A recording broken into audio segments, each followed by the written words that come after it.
guys, Kat Sloys, Director of Research at the McGregor Company. I feel like it's been forever since I've did a video, so I wanted to jump on and kind of give you an update of what's going on in research land. You can probably tell by the noise that I'm on a planter and the tractor's moving. We're in the middle of planting our winter wheat variety trials. I feel like we might be a little tardy to the party. I would have loved to have got started last week with those variety trials, but sometimes it takes almost that long just to get our seed organized and together and ready to be planted. We got Endicott, Washington planted earlier today. I'm on the research station right now. We should be in Ritzville, Hooper, Pomeroy, Walla Walla, and Athena probably all this week. So it's gonna be a pretty busy week for the research crew. I think it's kind of important to understand what we're doing with these variety trials. So the objective of my program is to really let the genetics shine.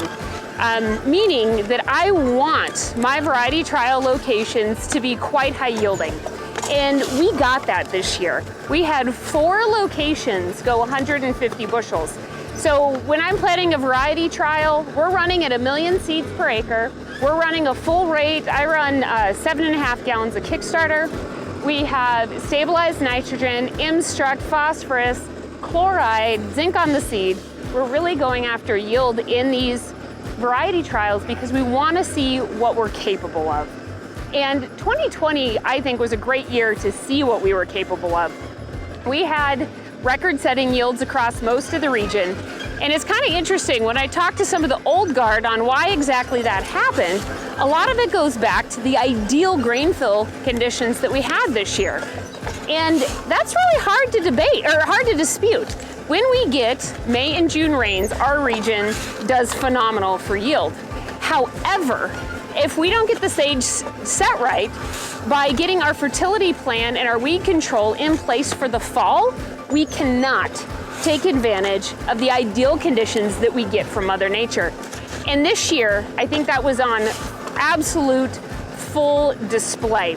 So those guys who had our stabilized nitrogen, our flag leaf, flag to finish plant health applications really saw just that next level yield potential.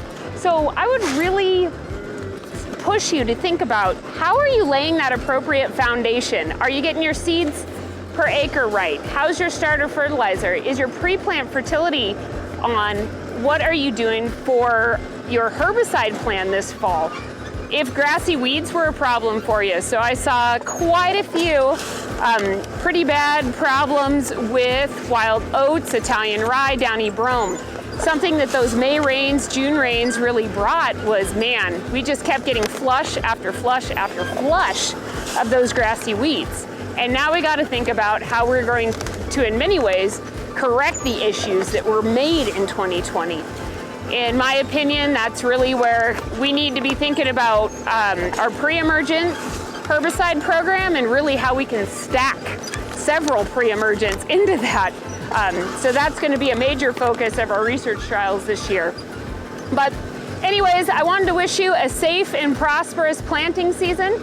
I know that we'll be running all over the region, so be sure to honk, wave, say hi to my crew.